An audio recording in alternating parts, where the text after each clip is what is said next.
Good morning India. आज की story है दोस्तों दो पत्नियों का एक पति। दोस्तों कैसे एक आदमी ने दो लड़कियों से शादी करी और दोस्तों दो शादी करके कैसे बुजुर्ग की जान बचाई, जाने स्टोरी के अंदर। लीला जवान और बहुत ही सुंदर थी। उसकी सुंदरता के चर्चे पूरे गांव में थे। उसकी जवानी उबाल मार रही थी, जिसको देखते हुए उसके पिता ने उसकी शादी का रिश्ता पास वाले गांव के रमेश से कर दिया। ठीक 2 महीने के बाद लीला की शादी हो गई। लड़का बहुत ही ज्यादा पढ़ा लिखा था। उसने लीला के पिताजी से कोई भी दहेज नहीं लिया। समय गुजरता गया, दोनों अपने वैवाहिक जीवन में बहुत ही खुश थे। एक दिन की बात है, लीला के पिताजी का अचानक से फोन आता है कि तेरी छोटी बहन को देखने के लिए आ रहे हैं लड़के वाले, तुम कल जमाई को लेके घर आ जाना। अगले दिन सुबह लीला अपने पति के साथ अपने मायके पहुंच गई और लड़के वाले को भी लीला की बहन पसंद आ गई और लड़के वालों ने हाथों हाथ सगाई कर दी और अगले हफ्ते शादी की तारीख भी निकाल दी। समय गुजरता गया, अगला हफ्ता भी नजदीक आ गया।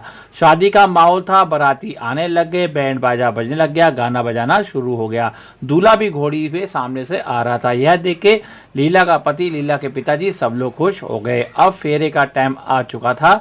तभी लड़के का बाप बोला, हमें दहेज में बाइक चाहिए, उसके बाद ही फेरे होंगे। लीला के पिताजी ने कहा, सगाई के टाइम ऐसी कोई बात नहीं हुई थी। अब बात हद से बढ़ने लगी। तभी लीला का पति बोला, देखिए जो बात हमारी तय हो चुकी है उसी हिसाब से शादी होगी। लेकिन यह लोग नहीं माने। लड़के वाले बारात लेके वापस जाने लगे। तभी लीला का पति बोला, आपको बाइक 2 दिन में मिल जाएगी, लेकिन आप शादी तोड़ के ना जाएं। लड़के का बाप बोला, बाइक अभी चाहिए। इतने में लीला की छोटी बहन गीता बोली, जीजा जी इन लालची लोगों से मैं शादी नहीं करूंगी। गीता का इतना बोलते ही लड़के वाले बारात वापस लेके चले गए।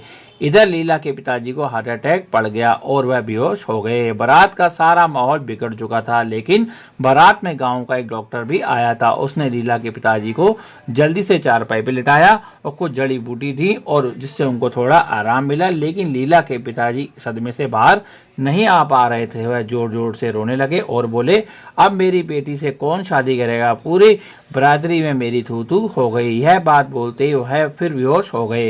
होश आते फिर बोलने लगे, मेरी लड़की से कौन शादी करेगा, किसी ने भी हाँ नहीं करी।